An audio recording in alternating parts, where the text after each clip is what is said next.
Salut tout le monde et bienvenue pour une nouvelle vidéo.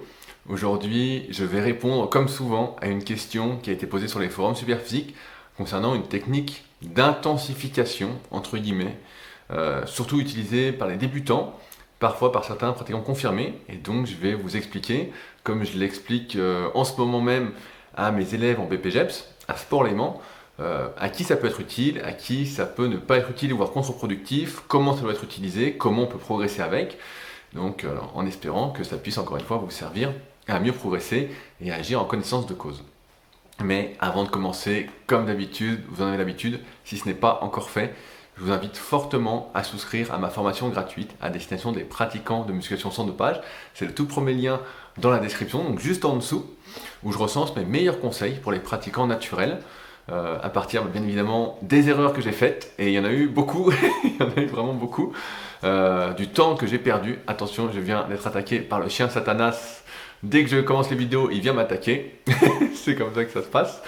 Donc la part des erreurs que j'ai fait, donc du temps que j'ai perdu, vous allez apprendre comment personnaliser votre entraînement, les erreurs vraiment à ne pas faire qui peuvent vous coûter cher en termes de blessures. C'est vraiment mes meilleurs conseils, j'insiste vraiment là-dessus parce que je ne les mets pas dans mes articles qui sont disponibles soit sur superphysique.org, soit sur rudicoya.com, ni dans ces vidéos, ni dans les podcasts. C'est vraiment réservé à cette formation gratuite. Donc si ça vous intéresse, vraiment, n'hésitez pas à y souscrire, c'est gratuit, sans engagement, il n'y a rien à acheter. Et donc ça me ferait plaisir parce que comme vous savez, je suis un adepte de l'émulation collective. On se tire ensemble vers le haut ou on ne se tire pas ensemble et donc on reste au même niveau. Donc, de quoi on va parler? Il y a Pierre donc, sur les forums. Cette semaine, il pratique l'entraînement pyramidal. Il pratique l'entraînement pyramidal. Donc pour ceux qui ne connaissent pas l'entraînement pyramidal, en règle générale, c'est de faire 3 à 4 séries avec une montée progressive en charge et de diminuer le nombre de répétitions au fur et à mesure. Par exemple, il y a le chien qui éternue, il fait exprès, ce saligo. Et donc par exemple, il va faire 12 répétitions à 65 kg, 10 répétitions à 70, 8 à 75 et 6 à 80. Voilà, ça c'est un exemple de pyramide, de l'utilisation de la technique pyramidale qu'on peut appeler pyramidal ascendant. Maintenant, il y a une autre façon d'utiliser le pyramidal aussi, c'est le pyramidal descendant, donc ce serait de faire l'inverse, commencer par le plus lourd, 6 à 80 kg, 8 à 75, 10 à 70 et 12 à 65. Et il y aurait une troisième façon de l'utiliser, ce serait de faire la pyramide complète, donc aussi bien l'ascendante que la descendante. Personnellement, j'ai jamais été très fan de cette façon de s'entraîner, je ne vais pas appeler ça une méthode, mais de cette technique de s'entraîner pour plusieurs raisons. La première, c'est que pour la majorité des gens, dont je fais partie aussi, c'est que lorsque l'on arrive à sa dernière série lourde, voire à l'avant-dernière, on est en quelque sorte pré-fatigué. Alors dans un sens, on va se dire c'est bien, c'est pas grave, le but c'est d'avoir un certain tonnage sur la séance et puis c'est comme ça qu'on va progresser. Mais malgré tout, au lieu de faire par exemple 8 à 80, ce qu'on pourrait faire peut-être en première série, on n'en fait que 6 et donc il y a 2 répétitions de moins. Or, vous le savez maintenant peut-être aussi bien que moi, pour prendre du muscle, il faut réunir les 3 facteurs de l'hypertrophie musculaire, c'est-à-dire la bonne charge, le bon temps sous tension donc durant la série et également durant la séance pour un muscle, et la progression. Or, quand on fait moins que ce qu'on peut faire, c'est forcément moins efficace pour prendre du muscle. Je rappelle que ces vidéos sont d'ailleurs destinées à toutes les personnes qui souhaitent prendre du muscle de manière naturelle, se transformer physiquement. C'est l'objectif prioritaire. Ces conseils s'appliquent dans ce contexte. À partir de là, je me suis vite rendu compte dans ma pratique personnelle que quand j'arrivais sur ces dernières séries-là, j'avais aucun jus et que lorsque j'essayais de progresser, de rajouter peut-être des répétitions ou des kilos, les premières séries impactaient de plus en plus les dernières. Par exemple, au bout de quelques séances, si on fait 12 à 70 au lieu de 10 à 70, donc on commence à 12 à 70, puisqu'après on fait 10 à 75, on arrive à 80, on est rincé, on en fait peut-être plus que 6, on en fait peut-être 6 quand même, mais au lieu de 8, et ensuite quand on met 85, on en fait plus que 3 ou 4, alors qu'on aurait dû en faire 6. Ainsi, on se rend compte que le pyramidal, sur le moyen et long terme, c'est quelque chose qui n'est pas envisageable pour bien progresser. Par contre, ça a quelques avantages sur cette forme ascendante. Le premier, c'est que si on débute la musculation, en fait, ce qui se passe quand on débute la musculation, c'est qu'on progresse surtout nerveusement, dans l'optimisation de l'utilisation de son système nerveux, c'est-à-dire qu'on va gagner en synchronisation entre nos muscles, on va gagner en précision sur nos mouvements, voilà, c'est ça, en précision dans l'utilisation des fibres dans nos muscles au sein du même muscle, on va gagner nerveusement. On va utiliser de plus en plus d'unités motrices, comme on dit, et donc on va vraiment progresser nerveusement. Et ça s'apprend forcément avec des charges de plus en plus lourdes. Si on met toujours très très très léger, on s'entraîne toujours avec un bâton, on va pas trop progresser dans l'utilisation de plus en plus de fibres. Et donc toute cette progression nerveuse, c'est ce qui fait au début de l'entraînement, et c'est aussi ce qui explique que lorsqu'on prend peut-être 2-3 semaines d'arrêt, on perd rapidement en force, on perd cette partie nerveuse. Ce qui vient le plus rapidement, c'est ce qui part le plus rapidement aussi. À défaut des muscles qui, eux, restent un peu plus longtemps, heureusement, vu la difficulté qu'il y a pour en construire. Donc c'est ça qui se passe. Et donc en mettant des poids de plus en plus lourds comme ça, de façon pyramidale, étant donné qu'un débutant, on rappelle quelqu'un qui débute vraiment la musculation, il ne sait pas trop forcer, il ne connaît pas trop ses capacités, il tremble un peu, ses mouvements sont un peu archaïques, mais grâce au pyramidal, pendant quelques semaines, il va pouvoir progresser très rapidement nerveusement et arriver à déterminer ses charges de travail. Il y a un autre moment où je trouve que c'est assez utile, et là pour le coup moi je l'utilise, c'est lors de la reprise d'un exercice. Par exemple, si vous n'avez pas fait de développé couché, voilà, le développé couché, tout le monde fait du développé couché, ou presque, depuis longtemps, mais que vous avez fait de l'incliné, du couché à terre, voilà, et puis vous vous dites, voilà, j'aimerais bien reprendre le développé couché, je suis arrivé à mes objectifs, j'ai pris du haut de pec, tout va bien, voilà, maintenant j'ai envie de faire du développé couché pour prendre du pec plus au milieu, voilà. On va simplifier tout comme ça. Et donc vous ne savez pas quoi faire, et bien pendant 2 à 3 séances, vous pouvez faire du pyramidal. Je vais donner un exemple, pour moi qui en moyenne fait, quand je suis en forme, 10 à 120 au développé couché en moyenne, et ben si j'en ai pas fait depuis 6 mois, forcément je vais pas faire 10 à 120. Mais ça peut être mon potentiel par rapport à la masse musculaire que j'ai, mais sauf que nerveusement, je ne sais pas exploiter cette masse musculaire pour faire 10 à 120. Et là, en ce sens, le pyramidal, et ben ça peut être super, parce que première séance, je vais peut-être faire 12 à 100, 10 à 105, 8 à 110, 6 à 115, et en montant sur chaque série chaque semaine, peut-être de 2,5 kg, au bout de 3-4 séances, je vais revenir peut-être à 6 à 120, et à partir de là, en fin de pyramide, je vais pouvoir réattaquer les vrais cycles de progression en étant vraiment sur l'optimal, on va dire, en termes de prise de muscle. À ce sujet, je parle souvent de cycle de progression, et peut-être que pour certains, c'est un peu abstrait. Je rappelle 2-3 choses pour aller plus loin sur le sujet. La première, l'introduction au cycle de progression dans ce magnifique livre, le guide de la musculation naturelle, disponible dans toutes les bonnes librairies, bien évidemment. L'application SP Training pour l'application pratique des cycles de progression, donc l'application qui est disponible sur iOS, sur l'App Store et sur le Play Store, donc qui va vous permettre, si vous cliquez sur l'option plan, que l'appli vous dise quoi faire à chaque séance en fonction de pas mal d'informations qu'elle va vous demander. Donc c'est vraiment l'application pratique. Et si vous souhaitez vraiment tout comprendre là-dessus, sur les cycles de progression, c'est sur la formation Superphysique sur méthodesp.rudicoya.com. C'est en lien dans la description également. Là, c'est pour les personnes les plus motivées, qui veulent vraiment agir en connaissance de cause, qui veulent vraiment comprendre et perdre le moins de temps possible. Donc là, c'est jackpot, puisqu'il y a plus d'une vingtaine de vidéos, d'explications, d'exemples sur les cycles de progression. Donc vous allez vous régaler. Bref, donc ça peut être utile dans ces deux cas-là. Maintenant, en dehors de ces cas-là, pendant des années, j'ai pas vu l'intérêt.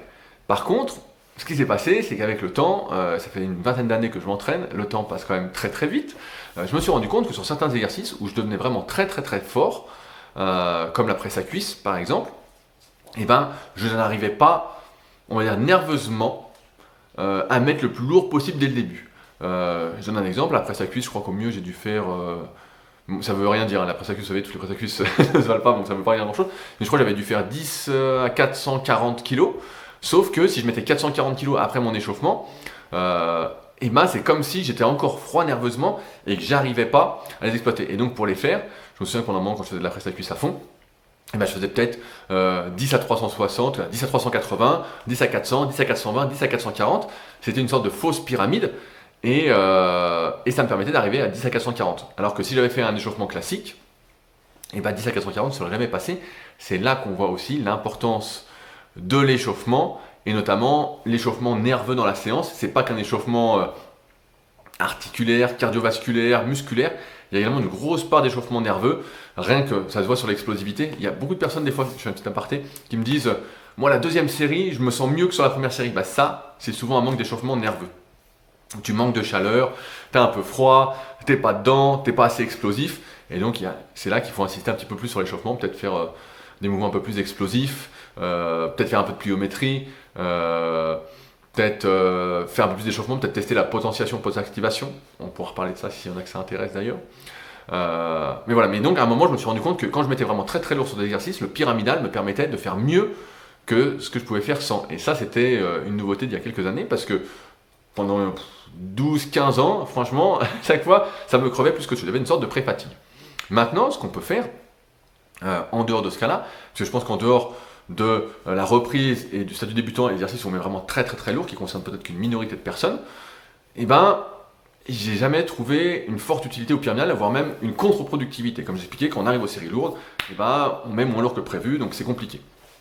Par contre, ce qu'on peut faire, c'est le pyramidal descendant. Le pyramidal descendant, c'est l'inverse, c'est comme je l'ai expliqué au début de la vidéo, c'est commencer par le plus lourd et finir par le plus léger. Et là, ça me paraît beaucoup plus intéressant en termes de... Déjà, du côté fun de l'entraînement, côté ludique, on peut dire que là, c'est quand même cool, il y a 4 charges différentes, ok. Donc après, si vous entraînez en salle, il faut préparer ses poids, il faut changer les barres et tout, mais bon, ça me paraît pas un vrai inconvénient. Et là, on va pouvoir progresser, mettre une progression en place sur chaque exercice, sur chaque série, pardon. Ça, c'est quelque chose que j'utilise des fois avec mes élèves que j'ai donc en suivi coaching. Je rappelle que je propose des suivis coaching à distance depuis 2006, que j'étais le tout premier à en faire et que je continue à en faire. Plus d'informations dans la description également.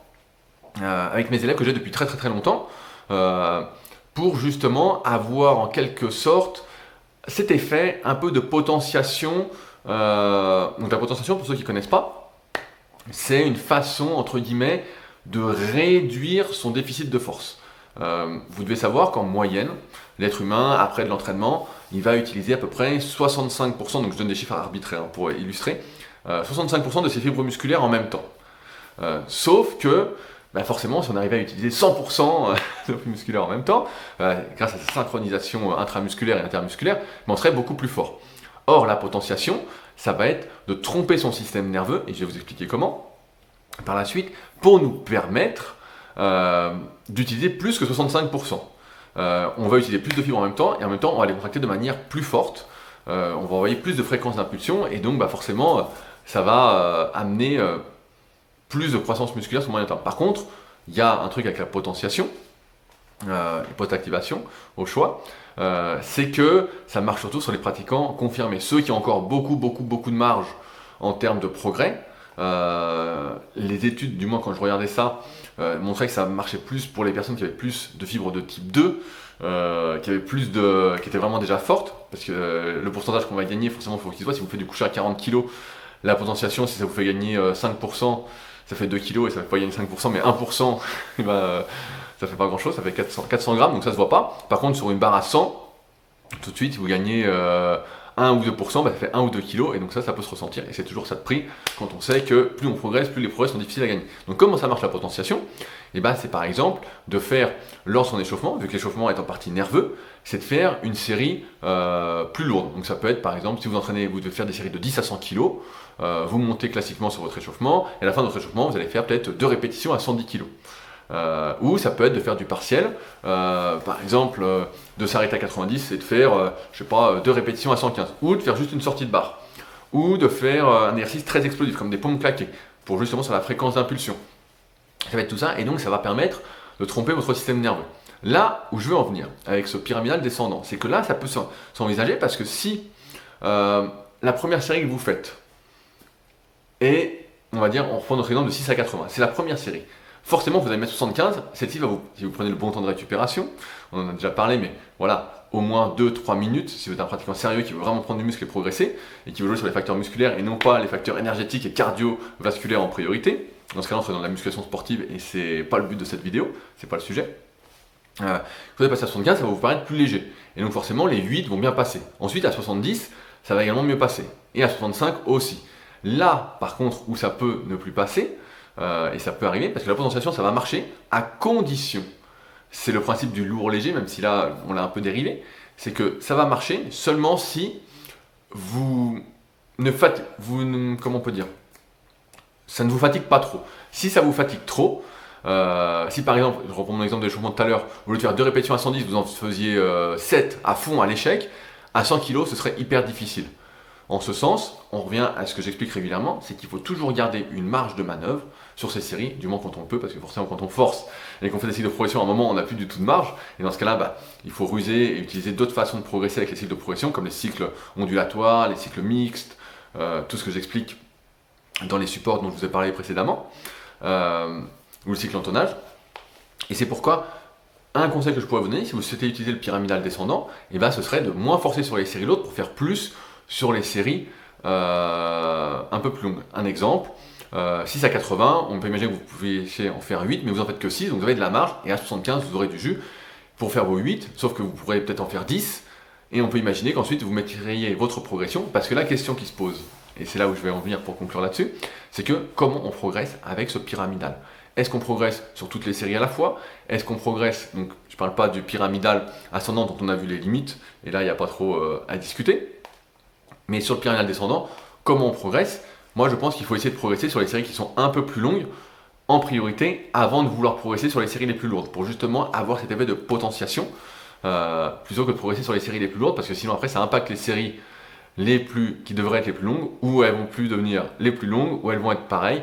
Imaginons qu'on fasse 8 à 80 à fond, bah après on va faire 8 à 75 à fond, voilà, peut-être 9 avec de la chance, et à 70, et ben au lieu d'en faire 10, on va faire 8 ou 9 aussi, et à 65, on fera allez, peut-être 9 ou 10 avec de la chance, et donc finalement ça va être hyper dur de mettre une progression. C'est là que la notion de marge, dont je parle beaucoup dans le tome 3 de la méthode Superphysique, c'est vraiment une notion hyper importante, et qui va peut-être un peu à contre-courant de pas mal de choses qu'on entend, comme quoi il faut forcer le plus possible, il faut se donner le plus possible, il faut vraiment, alors que l'idée c'est juste entre guillemets, d'induire le bon stress pour générer l'adaptation, donc vraiment comme ça. Si on induit un trop gros stress, ça met beaucoup trop de temps à revenir, et ça revient pas. Et en fonction des individus, on sait qu'il y a une fréquence, on va dire, optimale, en fonction du niveau, en fonction de ses objectifs, tout ça.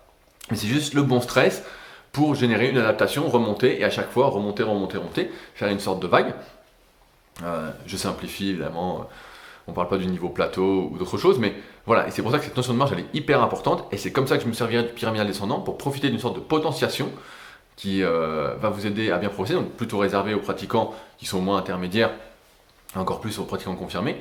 Après, ça peut avoir quelques désavantages, c'est que, et dont on n'a pas parlé, c'est que le pyramidal classique, donc ascendant, où on fait le lourd en dernier, et ben on est bien échauffé, on est pré-fatigué, donc le risque de blessure est moindre. À l'inverse, lorsqu'on fait le pyramidal descendant, il faut être bien échauffé, d'où peut-être la potentiation. Même avant ces séries-là, on va même aller un peu plus loin, peut-être si on doit faire 6 à 80, peut-être faire une rep à 90 avant, pour se potentier, ou 3 pompes claquées, voilà, pour avoir l'explosivité.